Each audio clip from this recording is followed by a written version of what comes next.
Hi friends, मैं आकांक्षा शर्मा जी की with आकांक्षा में आपका स्वागत करती हूँ। एमपीपीएससी प्री 2023-24 के लिए आज हम पंचवर्षीय योजनाओं से संबंधित क्वेश्चन पढ़ने वाले हैं। ये आपका यूनिट 6 का जो टॉपिक है अर्थव्यवस्था, अर्थशास्त्र, संविधान और अर्थव्यवस्था, उसके लिए उसमें से ये क्वेश्चन आ सकते हैं। और जिसमें से मैं ये पढ़ा रही हूँ जो मेरी एमपीपीएससी प्रीलिम्स की महाअभ्यासिका आ रही है, टेस्ट आ रहे हैं। 10,199 टोटल प्रश्न हो चुके हैं और 2 से 3 दिन में ये लॉन्च हो जाएगी। और बहुत ही शानदार सुपर डुपर प्रश्नों की ये महाअभ्यासिका है। किस प्रकार के प्रश्न हैं आपको अंदाज़ा लग ही जाएगा। जो प्रश्न आपको मैं लगातार वीडियो में करवा रही हूँ, एक अलग से कोर्स ही चला दिया है टेस्ट का। और ये टॉपिक वाइज भी कुछ लोग बोल रहे थे टॉपिक वाइज करवाइए, तो टॉपिक वाइज भी मैं करवा रही हूँ। तो उसी में से ही ये सारा मटेरियल, चाहे टॉपिक वाइज हो चाहे टेस्ट के रूप में हो, सारा उसी में से ही मैं करवा रही हूँ। तो चलिए, क्योंकि उसमें मैंने सब कुछ कवर किया है। करंट के साथ करंट अफेयर्स हो, चाहे सूचकांक हो, करंट में नियुक्तियाँ हो, पुरस्कार हो, खेल पुरस्कार हो, मध्य प्रदेश की जनजातियाँ हो, कला संस्कृति हो, भूगोल हो, मध्य प्रदेश की अर्थव्यवस्था या मध्य प्रदेश की राजनीतिक व्यवस्था या मध्य प्रदेश के खेलकूद या भारत के खेलकूद, सब कुछ कवर किया है। ये जो टेस्ट है हमारे देर से आने का यही कारण है कि देर हो गया, क्योंकि हम करंट भी अब तक का अपडेट कर रहे हैं। तो चलिए स्टार्ट करते हैं। ये महाअभ्यास 89 जो हमारा जो महाअभ्यास 89 बन रहा है उसके क्वेश्चन है, इसलिए ये लिखा हुआ है महाअभ्यास 89।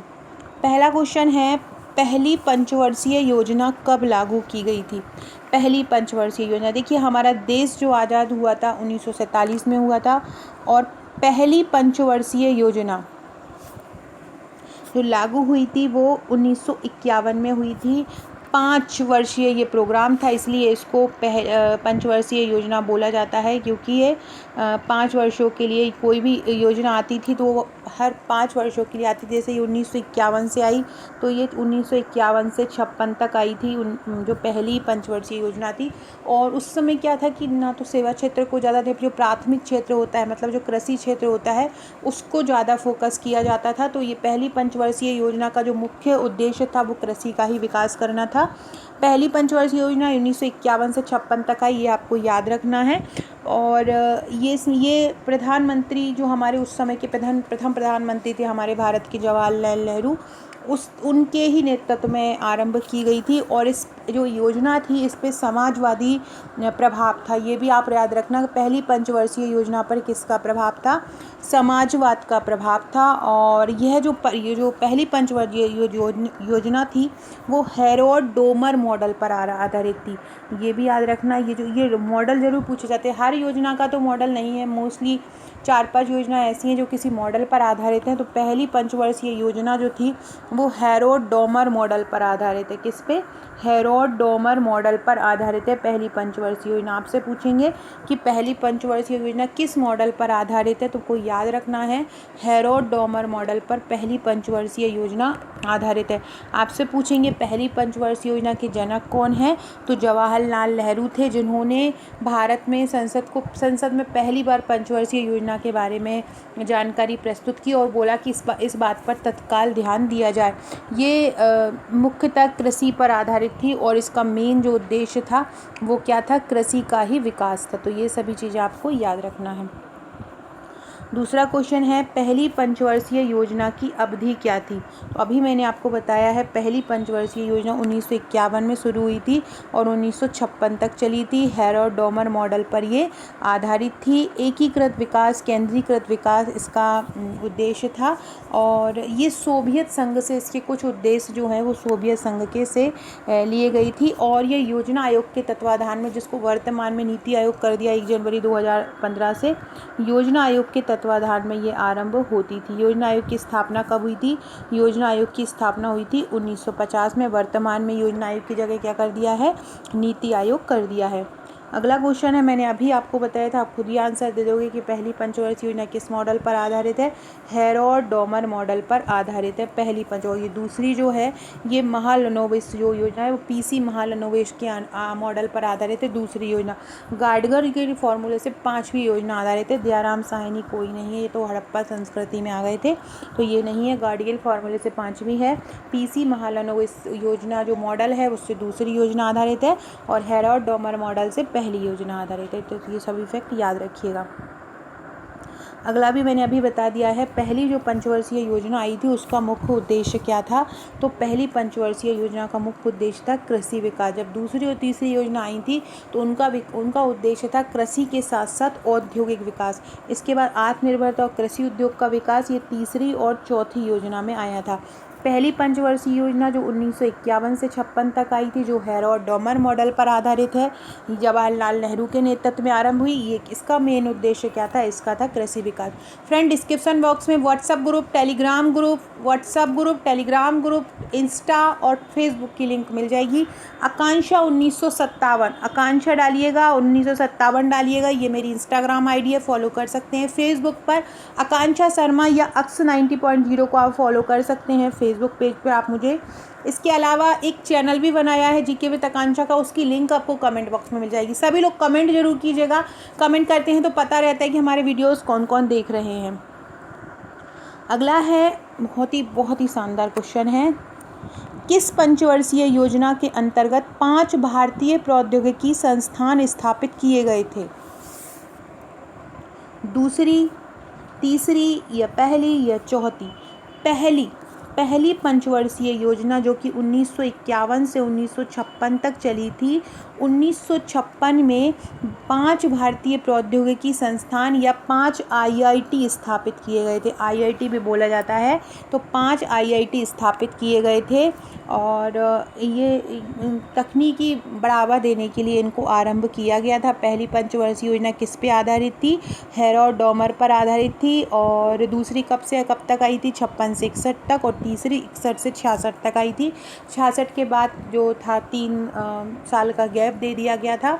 इसके बाद जो 1961 से 66 के बाद 69 से 74 में आई थी, 74 से 78 में आई थी। फिर 2 साल का योजना अवकाश हो गया था, तो 1980 से 85 में आई थी। इस प्रकार से योजना आई थी। 12वीं पंचवर्षीय योजना के बाद अभी इसमें विराम कर दिया गया है। तो ये आपको याद रखना है। कितने प्रौद्योगिकी संस्थान 1956 में या किस पंचवर्षीय योजना में औद्योगिक संस्थान स्थापित किए गए थे? 5 औद्योगिक संस्थान स्थापित किए गए थे प्रथम पंचवर्षीय योजना में। बहुत ही महत्वपूर्ण क्वेश्चन है। और ये भी याद रखना कि ये जो योजना है इसमें जो लक्षित वृद्धि दर है वो 2.1 थी। मतलब ऐसा माना गया था कि 2.1 वृद्धि दर को प्राप्त करेंगे, लेकिन विकास दर जो थी वो 3.6% पर पहुंच गई थी। कितने पे पहुंच गई थी? 3.6% पर पहुंच गई थी। कितनी अनुमानित थी? 2.1, लेकिन कितनी पहुंच गई थी? 3.6% पर पहुंच गई थी। अगला क्वेश्चन है, ये भी बहुत ही शानदार क्वेश्चन है। किस पंचवर्षीय योजना के अंतर्गत बड़ी सिंचाई परियोजनाएं जैसे भाखड़ा नागल परियोजना, दामोदर नदी घाटी परियोजना और ब्यास परियोजना आरंभ की गई? किस पंचवर्षीय योजना में ये सब आरंभ की गई थी? देखो फ्रेंड, मैंने ऊपर गाडगिल जो फार्मूला है वो 5वीं योजना बता दिया था। अभी मेरे को याद आया, जो गाडगिल फार्मूले पे जो आधारित थी वो चौथी योजना थी। गाडगिल फार्मूले पे कौन सी योजना थी आधारित थी? तो गाडगिल फार्मूले पे चौथी योजना आधारित थी। गाडगिल फार्मूले पे कौन सी योजना आधारित थी? गाडगिल फार्मूले पे चौथी योजना आधारित थी। ये आपको ध्यान में रखना है, कौन सी थी? चौथी योजना आधारित थी। और किस पंचवर्षीय योजना में भाखड़ा नागल परियोजना, दामोदर नदी घाटी परियोजना ये आरंभ की गई थी? ये पहली पंचवर्षीय योजना में ही आरंभ की गई थी भाखड़ा नागल परियोजना, ये जो कि पंजाब में है। और दामोदर नदी घाटी परियोजना और ब्यास परियोजना ये सभी कहाँ पे आरंभ की गई थी? किस पंचवर्षीय योजना में आरंभ की गई थी? पहली पंचवर्षीय योजना में आरंभ की गई थी। भाखड़ा नागल परियोजना जो है वो सतलुज नदी पर है। भाखड़ा नागल परियोजना कहाँ पे है? सतलुज नदी पर है। और इसके द्वारा क्या है, हिमाचल और पंजाब दोनों को लाभ मिलता है। दामोदर नदी घाटी परियोजना, जैसा कि इसमें दिख रहा है, ये दामोदर नदी पर बनाई है। और दामोदर जो नदी है वो झारखंड की नदी है। दामोदर नदी कहाँ की है? दामोदर नदी है झारखंड की। और इसके अंतर्गत 8 बड़े बांध भी बनाए गए हैं और लगभग 12,000 मेगावाट बिजली का उत्पादन भी किया जाता है और 8 लाख हेक्टेयर सिंचाई की सुविधा दी जाती है। दामोदर नदी घाटी परियोजना में कहाँ पर है? ये झारखंड में। दामोदर नदी झारखंड में एक प्रमुख नदी है। ब्यास परियोजना, ब्यास जो परियोजना है वो ब्यास नदी पर है। ब्यास परियोजना कहाँ पर है? ब्यास परियोजना ब्यास नदी पर है। कहाँ पर है? ब्यास परियोजना ब्यास नदी पर है। और भारत की एक ये प्रमुख नदी घाटी परियोजना है। ये पंजाब, हरियाणा और राजस्थान की संयुक्त परियोजना है, इस पे याद रखिएगा। इसका एक क्वेश्चन आता है कि पोंग बांध कहाँ पर बनाया गया है, ये याद रखिएगा। मैं एक दूसरे कलर से लिख देती हूँ। पोंग बांध किस नदी पर बनाया गया है? तो पोंग बांध जो है वो ब्यास नदी पर बनाया गया है, याद रखिएगा। पोंग बांध कहाँ पर बनाया गया है? ब्यास नदी पर बनाया गया है। और ये पोंग बांध कहाँ पर है? हिमाचल में है। और जो ब्यास नदी है, ब्यास परियोजना जो है वो किस किस की है? पंजाब, हरियाणा और राजस्थान की है। इसकी ब्यास नदी पर 2 बांध बनाए गए हैं। और पोंग बांध कहाँ पर बनाया गया है? ये जो ब्यास नदी है हिमाचल में भी बहती है, तो हिमाचल में ये बनाया गया है, तो ये आपको ध्यान रखना है। पंजाब, हरियाणा, राजस्थान की ये संयुक्त नदी परियोजना है, ब्यास बांध परियोजना। और कौन कौन से प्रदेश में आती है ये जो ब्यास नदी? कहाँ कहाँ बहती है? पंजाब, हरियाणा, हिमाचल में ये बहती है। एक और क्वेश्चन आता है आपका, भारत की अभी वर्तमान में सबसे बड़ी विद्युत परियोजना कौन सी है? नाथपा झाकड़ी परियोजना जो है वो सबसे बड़ी जल विद्युत परियोजना है। कैसी है? जल विद्युत परियोजना। अगला है, प्रथम पंचवर्षीय योजना की मसौदा तैयार करने वाला में शामिल युवा अर्थशास्त्री कौन था? देखो, युवा अर्थशास्त्री पूछ रहे हैं। पहली पंचवर्षीय योजना जो थी वो हेरोड डोमर मॉडल पर आधारित थी, लेकिन ये किसके नेतृत्व में तैयार की गई थी? इसमें युवा जो था वो युवा जो व्यक्ति था, जो सबसे ज़्यादा युवा था इसमें, जिसके नेतृत्व में ये तैयार की गई थी, वो कौन था? तो वो था के.एन. राज। कौन था? के.एन. राज। ये प्रमुख अर्थशास्त्री था जिसने इसमें नेतृत्व किया था प्रथम पंचवर्षीय योजना में। तो याद रखिएगा, प्रथम पंचवर्षीय योजना 1951 से 56 तक आरंभ की गई। ये हेरोड डोमर मॉडल पर आधारित थी। और इसका जो मसौदा तैयार हुआ था, या इसका बोल सकते हैं इसका जो प्रारूप तैयार हुआ था, इस किसके नेतृत्व में, या इसको शुरू करने वाला युवा अर्थशास्त्री कौन था? तो वो था के.एन. राज। कौन था? के.एन. राज था। ये क्वेश्चन आप देख रहे हैं कितने इंपॉर्टेंट है, ये केवल आपको हमारी टेस्ट सीरीज में ही मिलने वाले हैं। अगला है, दूसरी पंचवर्षीय योजना की अवधि क्या है? अब पहली जब क्या थी? 1951 से 56 थी, तो दूसरी कितनी हो जाएगी? 56 से 61। दूसरी पंचवर्षीय योजना, और मैंने अभी बताया है कि दूसरी पंचवर्षीय जो योजना थी वो महालनोबिस मॉडल पर आधारित थी। पहली किस पे थी? पहली हेरोल्ड डोमर मॉडल पर आधारित थी, और दूसरी नेहरू महालनोबिस मॉडल पर आधारित थी। और इस योजना में उद्योगों के विकास पर जोर दिया था। मेन इसमें किस पे विकास पे ध्यान दिया गया था? उद्योगों के विकास पर इसमें ध्यान मेन दिया गया था। द्वितीय पंचवर्षीय योजना को महालनोबिस योजना भी बोला जाता है, ये भी आपको ध्यान रखना है। और ये भी इनके समय भी जवाहरलाल नेहरू जो थे प्रधानमंत्री थे, तो उन्हीं के नेतृत्व में ये आरंभ हुई थी। 1956 से 61 में ये आरंभ हुई थी। इसमें क्या हो गया था, ये असफल हो गई थी क्योंकि इसमें बेरोजगारी की समस्या बहुत ज़्यादा बढ़ गई थी। तो ये सभी आपको ध्यान रखना है। दूसरी पंचवर्षीय योजना कब हुई थी? 1956 से 1961 तक आई थी।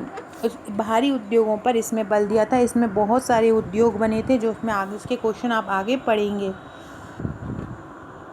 फ्रेंड्स, ये मेरे MPPSC प्री का पैकेज है, आप देख सकते हैं। प्री के नोट्स हैं, ये थ्योरी नोट्स हैं। ये बहुत ही शानदार सुपर डुपर तरीके से इनको तैयार किया गया है। ये क्या है ना कि आपको एक बेस क्लियर करने के लिए बहुत ही अच्छे तरीका है, क्योंकि अगर आप ये वाला PSC प्री दे रहे हैं या नेक्स्ट वाला PSC प्री दे रहे हैं, तो उसके लिए ये रामबाण क्वेश्चनों का संग्रह है।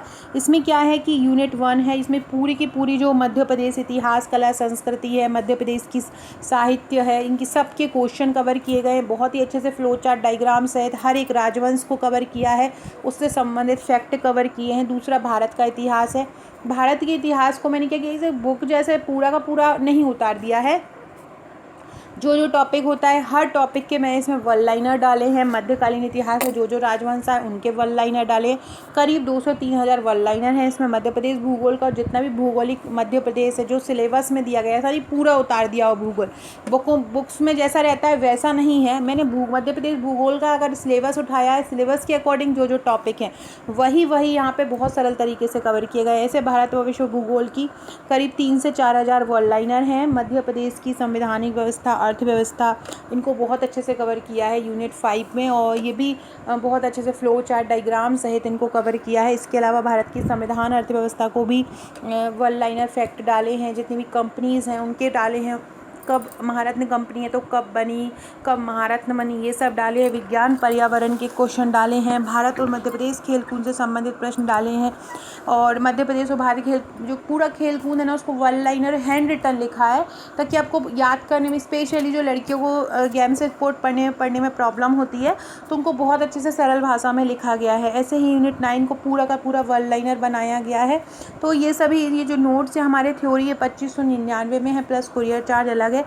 अब ये आ गई है हमारा तूफान। ये जो है ना बहुत बवाल मचाने वाली है क्योंकि इतनी ज़्यादा इम्पोर्टेंट है ना, मतलब बहुत ही ज़्यादा इम्पोर्टेंट है। मैंने यहाँ पे खुद रजिस्टर पे लिख के कुछ क्वेश्चन तो ऐसे तैयार किए हैं, कुछ मैंने यहाँ वहाँ से जहाँ से मुझे लग रहा है कि हाँ यार ये इंपॉर्टेंट मिल रहा है, इस कोचिंग में ये इंपॉर्टेंट क्वेश्चन दिया है, वहाँ से कलेक्ट करके एक पूरा का पूरा महाअभ्यास बनाया है। पहले ये 9,999 सोची थी कि मैं हर यूनिट से 1,000 प्रश्न ले लूँ। कुछ क्वेश्चन न के नंबर ऑफ ज़्यादा हो गए हैं, नंबर ऑफ क्वेश्चन ज़्यादा हो गए हैं, तो लगभग ये 10,199 मतलब 10,200 क्वेश्चन का ये कलेक्शन है। हर स्टूडेंट जो कि मेरे पे विश्वास रखता है वो ये टेस्ट ज़रूर परचेस कीजिएगा। मैं उसका रेट भी बहुत ज़्यादा नहीं रखने वाली हूँ क्योंकि बस इसका जितना भी जो भी इसकी कॉपी चार्ज, क्योंकि आपको पता है मैं प्रिंट कराती नहीं हूँ, मुझे कॉपी कराना रहता है, तो बस इसकी कॉपी कराऊँगी और आपको डिलीवर करवाऊँगी। ये दो बाइंडिंग फ़ाइल आएंगी क्योंकि ये लगभग 700 से 800 पेज हो रहे हैं और तो इसकी बाइंडिंग भी करवाऊँगी क्योंकि 700-800 पेज है तो एक बुकलेट तो बहुत ज़्यादा मोटी हो जाएगी। तो मैं क्या करूँगी कि 2 फाइल में जैसे कि 400 या 700 हो रहे हैं तो 350 ऐसे करके 2 बुकलेट बाइंडिंग करा के आपको भेजूँगी, है ना। तो जो भी हार्ड कॉपी लेना चाहें हार्ड कॉपी ले सकते हैं, जो भी सॉफ्ट कॉपी लेना चाहें सॉफ्ट कॉपी ले सकते हैं। बहुत ही शानदार सुपर डुपर ये श्रृंखला है, लीजिएगा ज़रूर। जैसे ही लॉन्च होगी 2-3 दिन में मैं आपको बताऊँगी। अगला क्वेश्चन देखते हैं। अगला क्वेश्चन है तीसरी पंचवर्षीय योजना की। जब पहली थी 51 से 56, दूसरी थी 56 से 61, तो तीसरी कितनी होगी? 61 से 66। ये तीसरी पंचवर्षीय योजना होगी। तो याद रखिएगा तीसरी पंचवर्षीय योजना कब से कब तक थी? तो तीसरी पंचवर्षीय योजना थी 61 से 66। कब तक थी तीसरी पंचवर्षीय योजना? तो तीसरी पंचवर्षीय योजना 61 से 66 पर थी।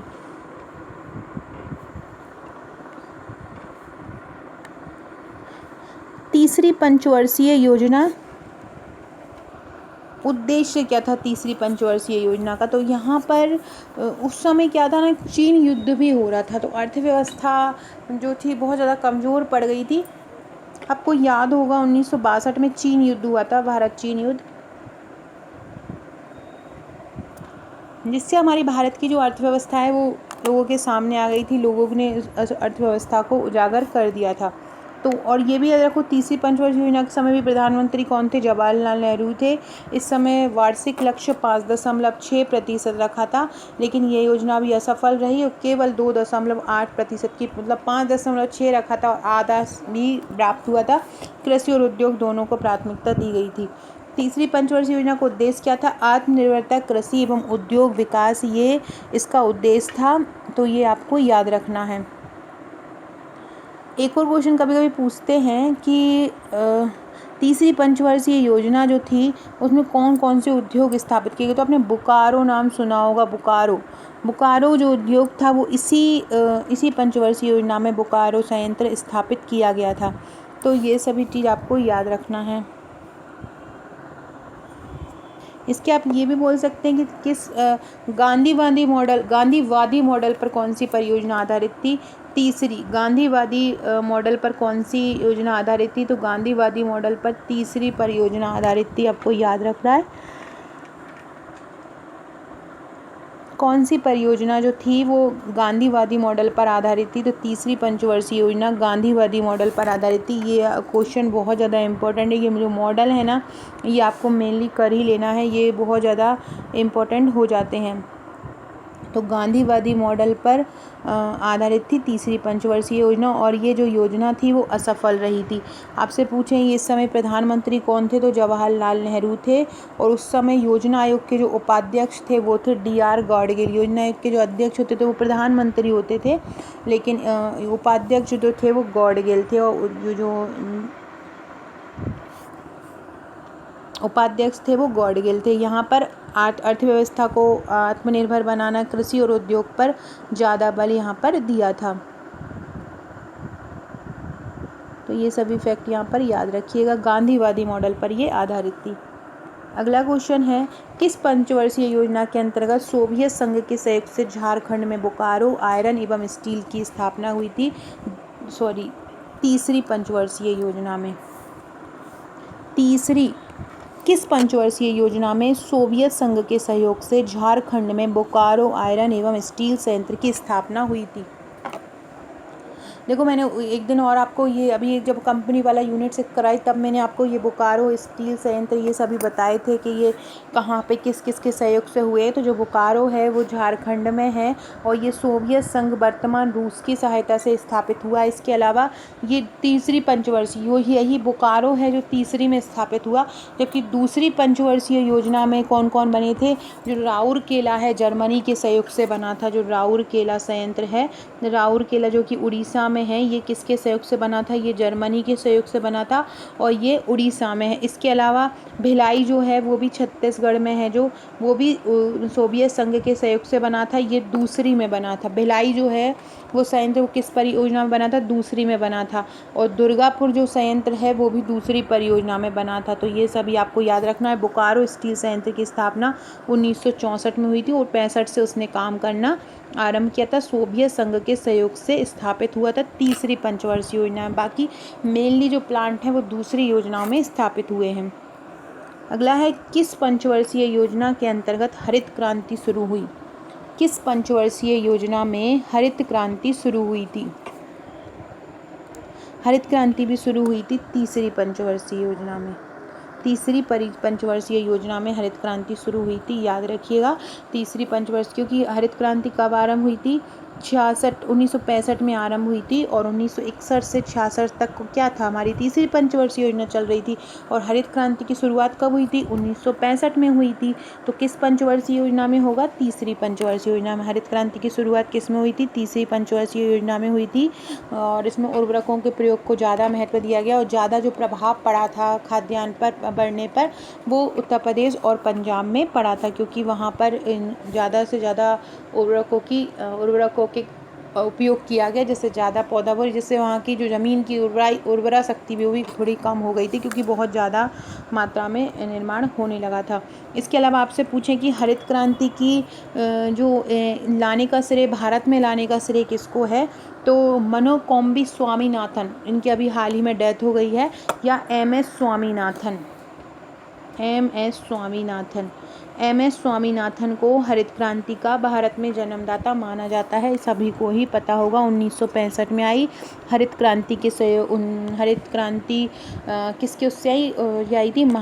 स्वामीनाथन के MS स्वामीनाथन के सहयोग से आई थी। और 25 मार्च को हरित क्रांति दिवस मनाया जाता है। 25 मार्च, क्योंकि इस दिन क्या हुआ था, जो स्वामीनाथन थे ना, उनका बर्थडे था, तो इसलिए 25 मार्च को हरित क्रांति दिवस भी मनाया जाता है।